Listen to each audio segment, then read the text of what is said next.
Organized crime has left many shadowy figures in history, but few as recognized and controversial as Pablo Escobar.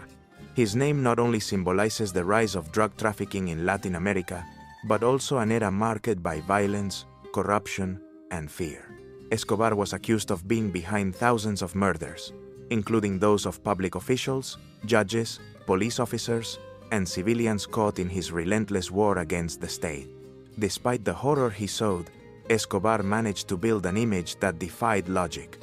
While part of the country rejected him as a monster, another revered him as a savior. In the communes of Medellín, where the state was glaringly absent, Escobar was not just a drug trafficker. He was the one who paved streets, built houses, and distributed money among the poorest. That brutal contrast between executioner and benefactor exploded on the day of his death, and above all, at his funeral. This documentary will precisely reveal what really happened when the lifeless body of Colombia's most wanted man was buried. It was not an ordinary farewell. It was an event full of tension, with scenes that exceeded every expectation and left the country in shock. The 2nd of December, 1993, marked the end of an era. One day after his 44th birthday, Pablo Escobar died during a police operation in Medellín. The impact of his death was immediate and contradictory. While in the higher spheres of power, the end of a public enemy was celebrated, in the hillsides of Medellín, many mourned with true sadness. For them, Escobar was not just a criminal. He was the one who extended a hand when no one else did. That duality was reflected in the call for his burial. The family, aware of the bond Escobar maintained with thousands of people, decided not to restrict access. The funeral would not be a private act, but a ceremony open to anyone who wished to say goodbye. The gathering took place at a cemetery on the outskirts of Medellín. From early on, the crowd began to gather. Humble people, businessmen, politicians, even high-ranking government figures, including the president, attended that place charged with symbolism. The scene was as unusual as it was revealing. There lay the body of a man who had challenged the state, being farewelled by thousands of people who, for various reasons, felt the need to be present. Some wept, others just watched, but everyone knew they were witnessing a historic moment. How can one explain that a figure marked by violence brought together such a number of people? What led so many to walk behind a coffin that divided the country? And what happened when those who admired him came face to face with those who hated him? The answer lies in the images of the 3rd of December 1993, the day Pablo Escobar was buried. News of his funeral spread quickly, and with it, the city became the stage for an unprecedented social phenomenon. No one anticipated what was about to happen. The family, knowing that Escobar had as many detractors as followers, chose not to close the doors. It was not just a funeral ceremony, but the closing of a chapter that had marked an entire generation. The invitation was open, without restrictions, and the response was massive. From the early hours of the day, thousands of people began arriving at the Jardins Montesacro Cemetery, located on the outskirts of Medellín. Some carried flowers, others, photographs. Many brought nothing, only the desire to see for the last time the man who had forever changed the history of the country. Among the crowd were figures who, in another context, would never have coincided. Peasants, merchants, former allies, journalists, and also high-profile politicians. It was even reported that then-President César Gaviria, whose policies had been decisive in the downfall of the kingpin, was present. The scene was confusing, almost unreal. There, in the same space, grief, rage, nostalgia, and tension came together. Because not everyone was there to say farewell with affection. Many came to witness the end of the man who had challenged the state and spread fear for years. Others simply did not want to miss a moment they knew would enter the history books. To understand why thousands of people attended the funeral of one of the most feared criminals of the 20th century, it is necessary to go back in time. The answers are not only in the headlines or in judicial records. They are in his origins. Pablo Emilio Escobar Gaviria was born on the 1st of December 1949 in Rio Negro, Antioquia. He was the third of 7 siblings, the son of a farmer and a rural school teacher. His childhood unfolded in a modest environment, marked by austerity and a lack of opportunities. Shortly after his birth, the family moved to Envigado, a municipality near Medellín that would become his first training ground for the life that was to come.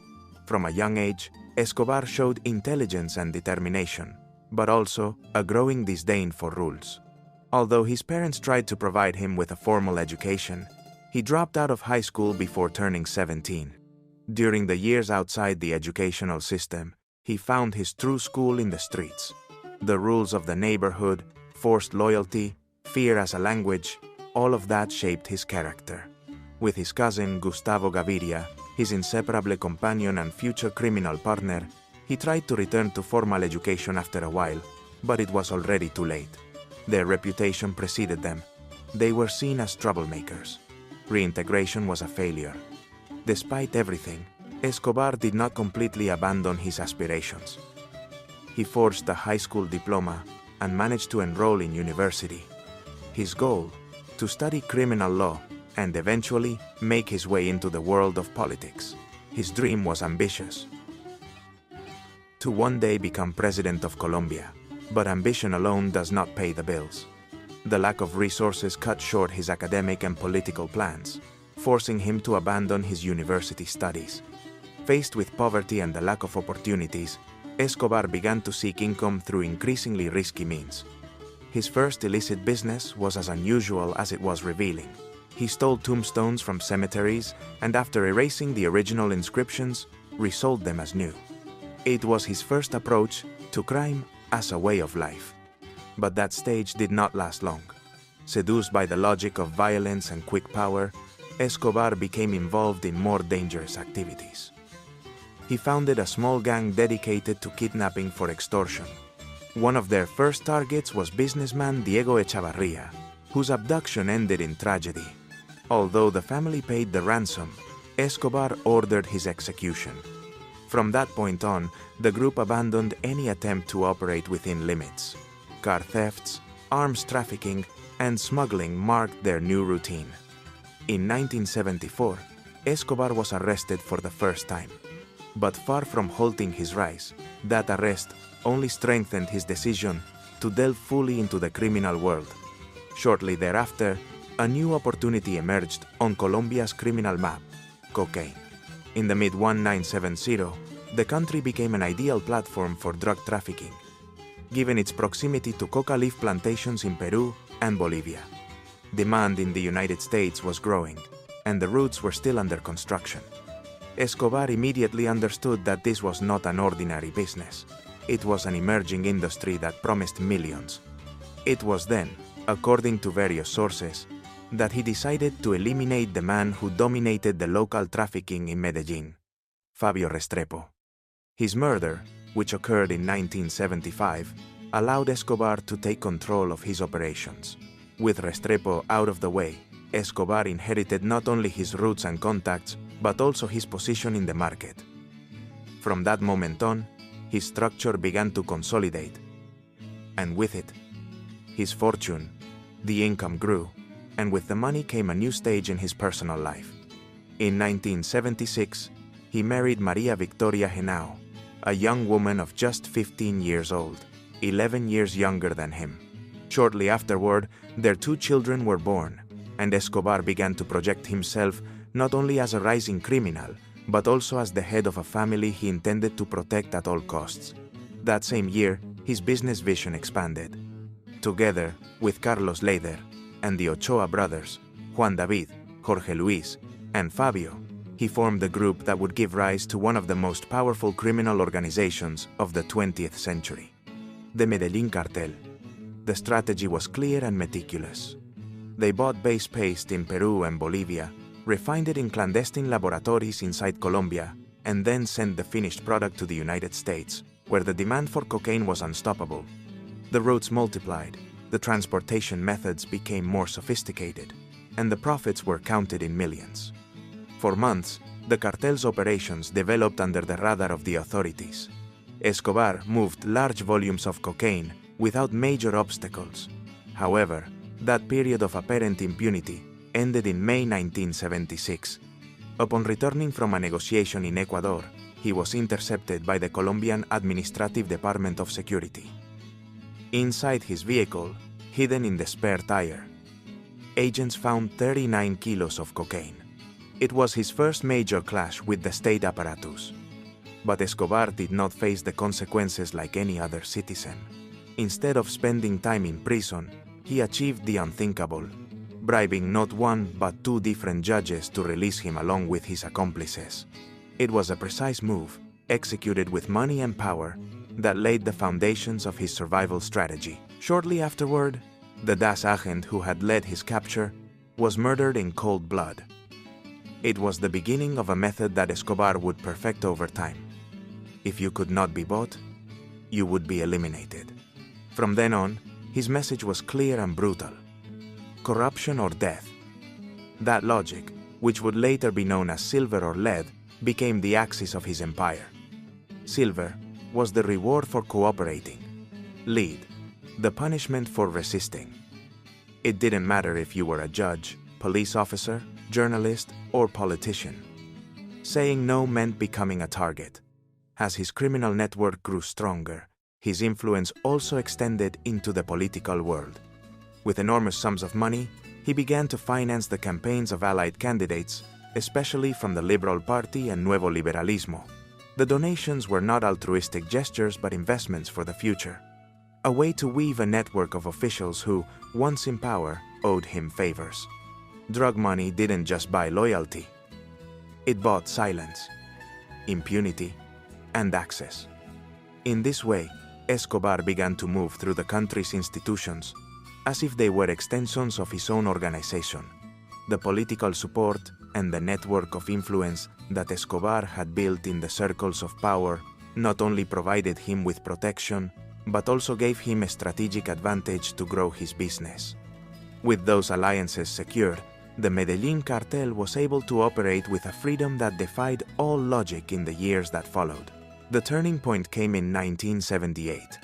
On an isolated farm, Escobar met with several of the country's top drug traffickers. It was there that plans were drawn up to professionalize the business, expand distribution routes, and turn what until then had been a fragmented operation into a multinational structure. In just a few months, the results were evident. By the end of that same year, the cartel had already introduced 19 tons of cocaine into U.S. territory. Demand kept growing, and Escobar, always pragmatic, understood that the next step was to optimize logistics. Until that point, many shipments were carried out through people, the so-called mules, or through insecure land shipments. But together with his partner, Carlos Leder, Escobar opted for a more ambitious route: the use of light aircraft adapted for smuggling. They chose a very specific model, the Cessna. Equipped with powerful engines, a large fuel capacity, and a flight range of more than 1,000 kilometers, this type of aircraft became the workhorse of the cartel. The first successful flight transported 250 kilos of cocaine, valued at more than $15 million. The operation was a resounding success. The use of airplanes not only reduced risks, but also increased efficiency. From that moment, Escobar decided to gradually abandon the human mule system and focus logistical efforts on a clandestine air fleet. With the airplanes already in operation, Escobar and his partners realized they needed an intermediate base that offered discretion, infrastructure, and proximity to the United States. That was how they identified a strategic point in the Caribbean, an island in the Bahamas known as Norman's Cay. Located southeast of Florida, the island was acquired by Robert Vesco, a fugitive financier and cartel collaborator. Together, they invested large sums of money to transform that remote paradise into a logistics operations center for drug trafficking. There they built a runway over 1 kilometer long, a private port, refrigerated warehouses, hangars, housing, and even a hotel for the exclusive use of the organization. Everything was designed for a single purpose: to receive cocaine shipments from Colombia, store them safely, and send them to U.S. soil with minimal exposure. Between 1978 and 1982, Norman's Cay became the main artery of Medellín cartel smuggling. Every weekend, Escobar and Carlos Leder flew over the Caribbean with planes loaded with between 300 and 500 kilos of cocaine. Once on the island, they organized the shipments to multiple destinations in the U.S., mainly in southern Florida. The profits were astronomical. In a short time, Escobar amassed such an enormous fortune that he decided to acquire 20 kilometers of land in the department of Antioquia. There he would build his symbol of power, Hacienda Nápoles. Inspired by Italian opulence, the complex was more than a residence. It was a private kingdom. It included artificial lakes, sculptures, a runway, a bull ring, and even a zoo with exotic species illegally imported.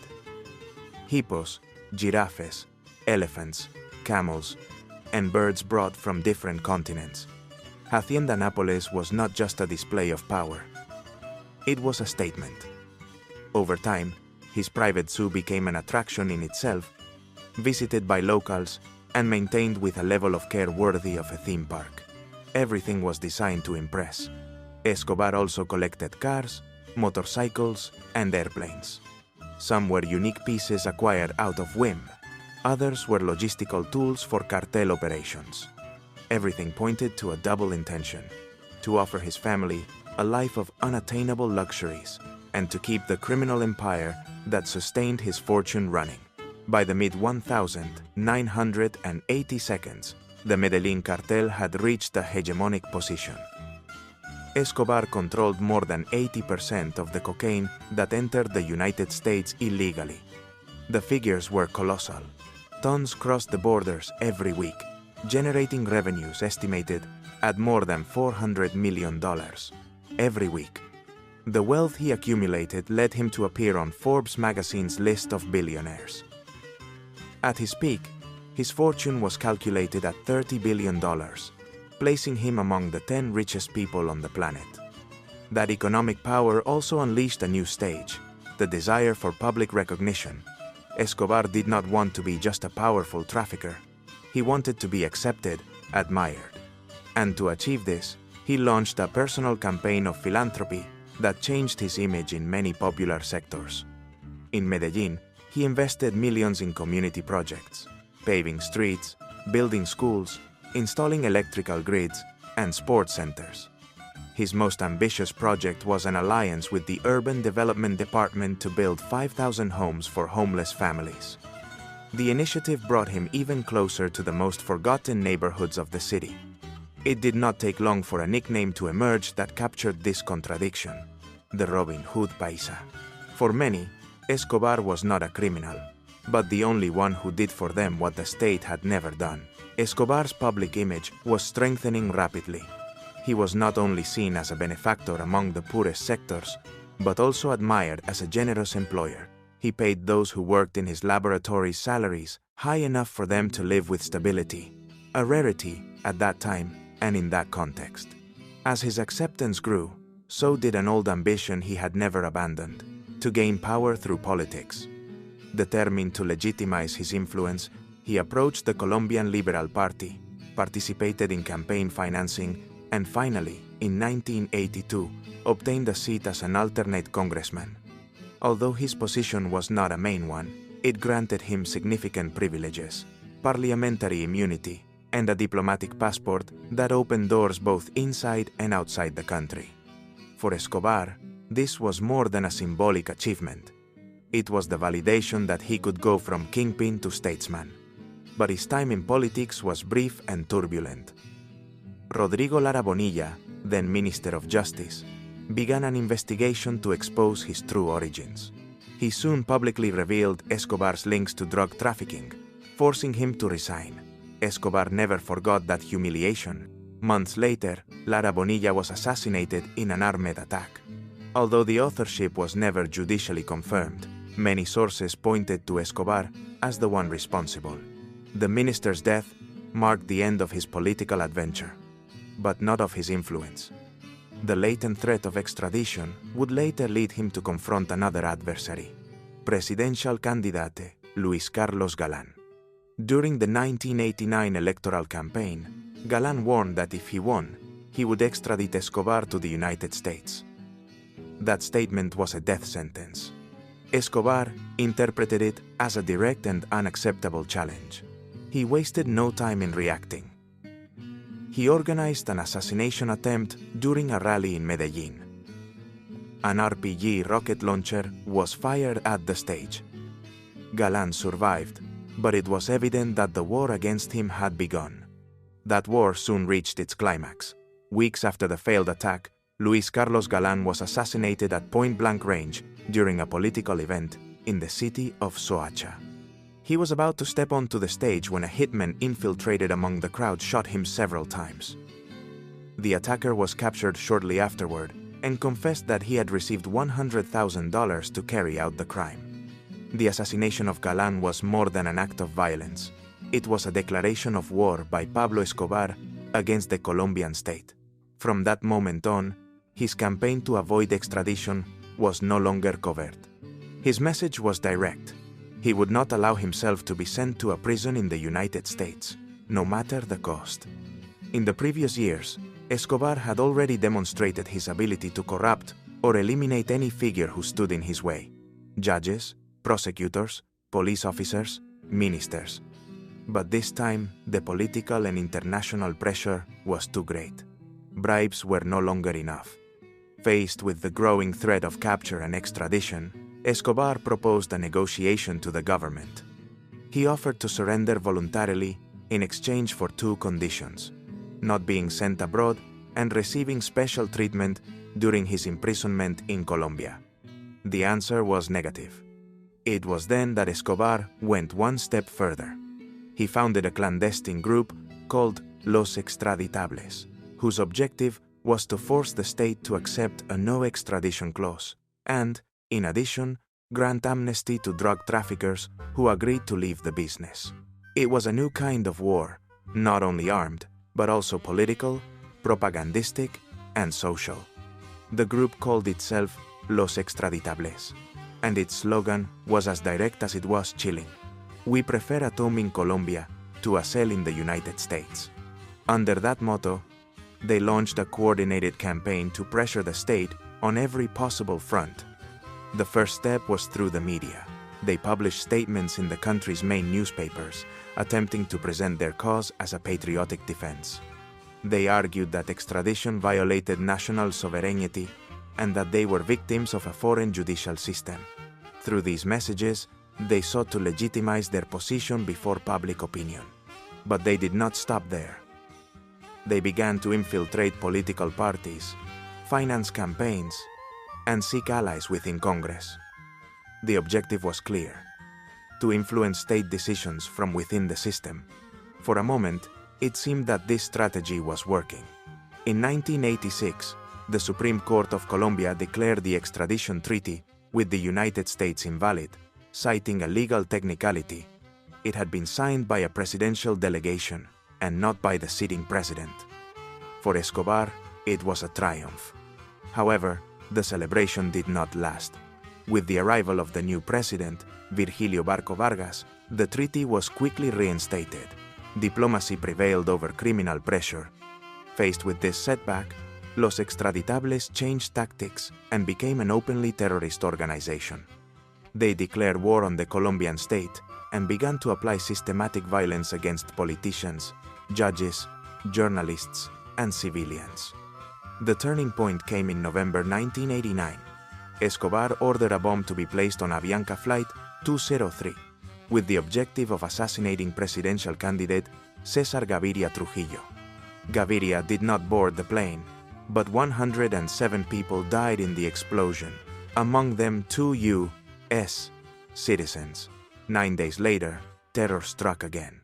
This time, the target was the building of the Administrative Department of Security, DAS, in Bogotá. A car bomb exploded in front of the headquarters, leaving more than 50 dead and more than 2,000 injured. The attack marked the harshest point of Escobar's offensive. At that moment, there was no longer any doubt. Escobar had gone from being a kingpin to becoming the face of a terrorist group that justified the murder of innocents in order to avoid extradition. At the beginning of the 1992, state pressure reached a new level. The government of Cesar Gaviria launched an unprecedented offensive against the Medellín cartel, employing not only military and police resources, but also international diplomatic pressure. The noose was tightening. Faced with the real risk of being captured and extradited, Pablo Escobar chose to change strategy. In an unexpected turn, he offered to voluntarily surrender to the authorities in exchange for a reduced sentence and a special prison regime. But before his surrender was finalized, in June 1991, an event occurred that raised suspicions nationwide. The new Colombian constitution approved that same year included an article prohibiting the extradition of Colombian citizens to the United States. The timing sparked all kinds of theories. Many believed that Escobar and other drug traffickers had directly or indirectly influenced the drafting of that clause. With extradition off the table, the government allowed Escobar to build his own prison. Thus was born La Catedral, a prison complex located in a mountainous area, guarded by personnel chosen directly by him. But La Catedral was far from a prison in the traditional sense. It had a soccer field, a bar, a jacuzzi, a nightclub, an artificial waterfall, and even a dollhouse built for his daughter. Escobar ordered a telescope installed from which he could observe Medellín and talk to his family by phone. He had access to telephone lines, computers, fax machines, and all the means necessary to continue running his empire from inside. In no time, La Catedral stopped being a detention center and became an operations headquarters. Worse still, it also turned into a stage for executions. 2 of his associates were kidnapped, tortured, and murdered inside the facility, which provoked a strong reaction from the government. In July 1992, the authorities decided to transfer him to a conventional prison. But Escobar, with his usual information networks, learned of the plan before it could be executed. That information gave him the advantage. With enough time to act, Escobar set his escape plan in motion. He used an escape tunnel that he had ordered built during the construction of La Catedral. He had foreseen every detail, including a section of the wall made with weaker materials that he could easily break through. The escape was a direct blow to the credibility of the Colombian government. The shame was international. Immediately, the authorities launched a joint operation with the U.S. Drug Enforcement Administration, DEA, to locate him. Thus began the final stage of Pablo Escobar's life, that of a permanent fugitive. During the following months, he hid in different parts of Medellín, always protected by a loyal network of informants. But his absence was felt in the cartel. Without clear leadership, arrests of mid-level commanders began, along with desertions and settling of scores. The most powerful criminal structure on the continent was starting to crumble. Escobar spent a total of 16 months on the run. To capture him, the government formed an elite group known as the Search Bloc, composed of agents specially trained for a single mission: to find him. For a long time, he managed to evade them. But his luck ran out on the 2nd of December 1993, one day after his 44th birthday. The authorities intercepted a call between Escobar and his son, and using triangulation technology, they located his position in the Los Olivos neighborhood of Medellín. The operation was immediate. They surrounded the building where he was hiding. Escobar, together with his bodyguard, Álvaro de Jesús Agudelo, alias El Limón, tried to escape across the rooftops, but the snipers were already in position. Within seconds, an exchange of gunfire took place. Escobar was hit by several bullets, one in the leg, another in the torso, and finally, a lethal shot that pierced his head at ear level. His body remained sprawled on the rooftop. Confirmation of his death sparked immediate celebrations among the members of the Search Bloc. They had achieved what seemed impossible, ending the life of the most feared drug trafficker in Colombia's recent history. However, what was initially presented as a clean operation soon became surrounded by contradictory versions. Who really killed Pablo Escobar? Was he gunned down by the police, or did he take his own life to avoid the humiliation of being captured? There are two key elements that fuel the doubt. First, Escobar had enemies everywhere at the time of his fall. Among them, a clandestine group known as Los Pepes, formed by victims and former rivals of the kingpin, as well as by members of the Cali cartel. Their sole objective was to eliminate Escobar and erase all traces of the Medellín cartel. Second, there is the testimony of the kingpin's own son. Juan Pablo Escobar, today known as Sebastián Marroquín, has publicly and repeatedly maintained that his father committed suicide. According to him, Escobar always said that if he found himself cornered, he would shoot himself in the head, just behind the ear, to avoid being captured alive and tortured by his enemies. To this theory, disturbing revelations were added. A former cartel member claimed that Los Pepes had offered money to the search Bloc to collaborate in Escobar's elimination. For years, that accusation was considered mere speculation, until, in 2008, declassified CIA documents confirmed the existence of contacts between high-ranking officials of the Colombian National Police and leaders of the Vigilante group. One of the names appearing in the reports is that of General Miguel Antonio Gómez, then director of the police. According to the documents, he had allegedly shared key information with Los Pepes, indirectly contributing to Escobar's location. For some, these revelations suggest that he was executed by a clandestine alliance between state forces and paramilitary groups. For others, he simply took his own life before being caught. Sebastián Marroquín, Pablo Escobar's son, has insisted for years on a personal and dramatic explanation. He believes his father took his own life, not only out of pride, but also to protect his family. According to his account, Pablo was convinced that his enemies would not be satisfied with capturing him. They would go after his wife, his children, and anyone who bore his surname. He claims that during their last visit together, Pablo cried, as if he knew there would be no next meeting. For him, that farewell was definitive. The versions about his death still divide opinions, but there is one fact that no one doubts. A bullet pierced his skull behind the ear. A shot that, whether by his own hand or another's, put an end to the reign of the most feared drug trafficker in Colombia's history. His body was buried on the 3rd of December 1993, just 2 days after his birthday and 1 day after his death. The burial was more than a funeral ceremony. It was the last act of a figure who left a mark as deep as it was contradictory. At the cemetery, thousands awaited him. The event turned into a chaotic, emotional, and overwhelming scene. Some came to weep. Others, simply to confirm that the man who defied the state was finally underground. While a service reserved for family and close friends was held in the chapel, the streets of Medellín were flooded with a crowd estimated at more than 25,000 people. Some wore t-shirts with Escobar's face. Others raised banners proclaiming him their hero. For them, he was still the Robin Hood who defied the powerful. The moment the coffin was taken out of the funeral home marked the climax. The crowd, overwhelmed by emotion, rushed toward the casket to touch it. Chaos erupted.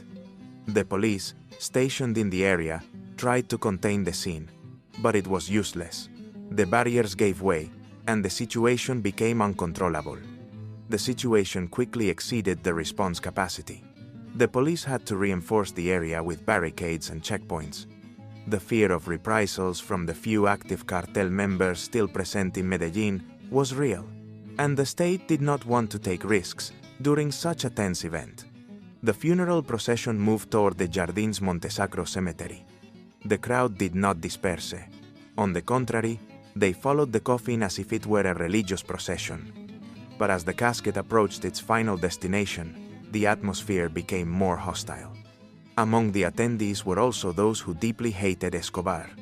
Some shouted, others verbally assaulted his family, and there were even attempts at physical attacks.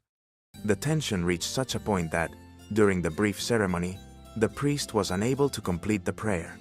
The noise and confrontations among attendees made it impossible. That day, the cemetery became a stage of extreme contradictions.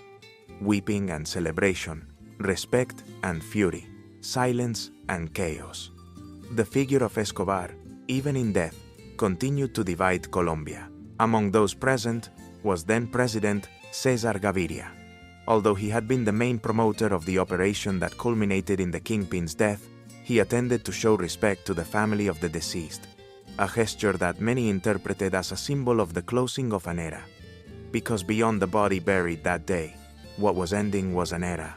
Medellín, and the entire country, were experiencing the end of the dominance of the most powerful cartel in recent history. During the previous months, the group had already begun to crumble. Government pressure, internal violence, and the constant harassment of Los Pepes, a paramilitary organization dedicated to destroying Escobar's legacy, had weakened its foundations. After the death of its leader, the collapse was inevitable. The lieutenants were captured, pursued, or executed one by one. No one was left to take command. The structure that Escobar had built with blood and dollars came crashing down. The fall of the Medellín cartel did not mean the end of drug trafficking in Colombia. It only opened space for other groups to take its place. The Cali cartel was the first to capitalize on that vacuum, and during the following years controlled much of the international cocaine trade. But its reign was also short-lived. By the mid-1990, the Colombian government dismantled its structure. Meanwhile, Escobar's family faced their own hell. Despite everything he had done, Pablo Escobar was still, for his son Juan Pablo, a father. And that family dimension is what supports his theory that his father took his own life not only to avoid the humiliation of being captured, but also to protect them. However, his death did not bring peace to his loved ones. On the contrary, it left them exposed. In 1995, his widow, Maria Victoria Henao, was forced to flee Colombia with her 2 children. They traveled through several countries in search of asylum, but encountered systematic rejection. The shadow of Pablo Escobar pursued them at every border. During that exile, the Cali cartel Escobar's sworn enemy demanded financial compensation from the family, claiming that Pablo had declared war on them. Maria, fearing for her son's life, accepted the conditions. She paid what they demanded and promised not to seek revenge, nor allow Juan Pablo to follow the same path as his father. For a time, they achieved some stability. Maria managed to reinvent herself as a real estate agent and maintain a low profile. But her past caught up with her again when a business partner discovered her true identity and disappeared with a considerable sum of money. The incident ended with her arrest. She spent 6 months in prison, while the authorities thoroughly investigated her financial activities. She was eventually released. No evidence of illegal activity was found. Her business was legitimate. Since then, the Escobar family has tried to live normally. But that surname associated with violence, power, and death has been a constant burden. No matter how hard they try, escaping Pablo Escobar's legacy has not been easy. Over time, Sebastián Marroquín Pablo Escobar's son decided to narrate his version of the events. He did so through a book titled Pablo Escobar, My Father, in which he recounts not only the life of the kingpin, but also the devastating consequences that story left on his family. Far from disappearing into oblivion, Escobar's figure has remained alive in the collective imagination. Medellín, the city that was once a symbol of terror, with an average of 19 murders per day during the darkest years, has re-emerged as a tourist destination. And it has done so, in part, thanks to international fascination with the story of its most infamous resident. More and more visitors arrive, attracted by books, movies, and series such as Narcos, which have contributed to turning Escobar's story into a narrative of action, crime, and power. Many tourists seek to walk through the same settings where the drug lord built his empire: houses, hideouts, key points of his operation. In Medellín, there is even a museum installed in one of his former safe houses.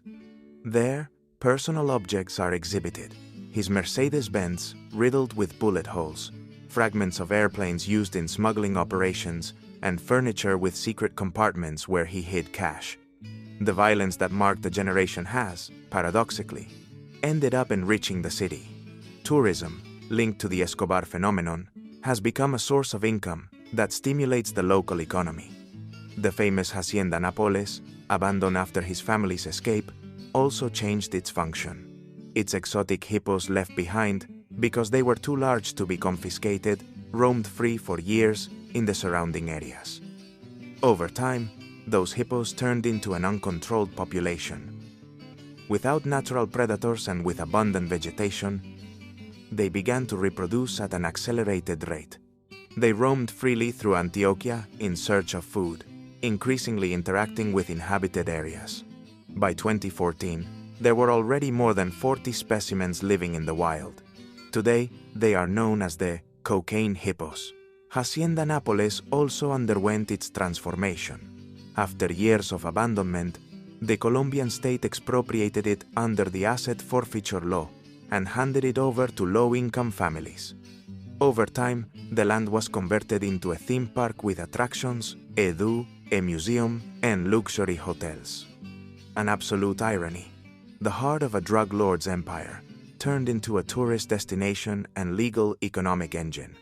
Something similar happened with La Catedral, the private prison from which Escobar directed the cartel for a time. After his escape in 1992, the place remained abandoned for more than a decade, becoming a symbol of impunity and institutional decay. But in 2007, a group of Benedictine monks settled there. Far from the urban noise, they found in the site a suitable place for meditation. In a short time, they built a chapel, a library, a cafe, and a spiritual retreat house. They also hired local staff to keep the place functioning. Years later, the municipality of Envigado recognized the work of the monks and granted them full ownership of the place. Thus, the spaces that once represented power, fear, and control have been redefined, no longer as temples of crime, but as centers of reflection or tourist attractions. But that transformation has not erased the past. Pablo Escobar continues to be a figure that sparks fascination, rejection, and debate. His story as a criminal leader, his violent death, and the aftermath he left in Medellín and throughout Colombia remain the subject of analysis, documentaries, and discussions around the world. Beyond the myth, one undeniable fact remains. His legacy, for better or worse, has not disappeared. Escobar was not the only kingpin to leave an indelible mark, but few have transformed their surroundings so profoundly, only to later have their downfall become part of the national narrative. His figure has been reinterpreted, turned into cultural product, and recycled as part of historical tourism. The truth is that his shadow, despite the passage of time, continues to loom over the contemporary history of Latin America. Thank you for joining us in this documentary journey about one of the most controversial figures of the 20th century. If you found this content valuable, we invite you to leave a like and share it. That way we can continue creating serious and detailed research about the moments and figures that shape the world of crime and power. Don't forget to subscribe to the channel and activate notifications so you don't miss our next videos. And tell us in the comments, what do you think about Pablo Escobar's impact on Colombia's history? What other topics would you like us to cover? Your participation makes this project possible. See you in the next episode.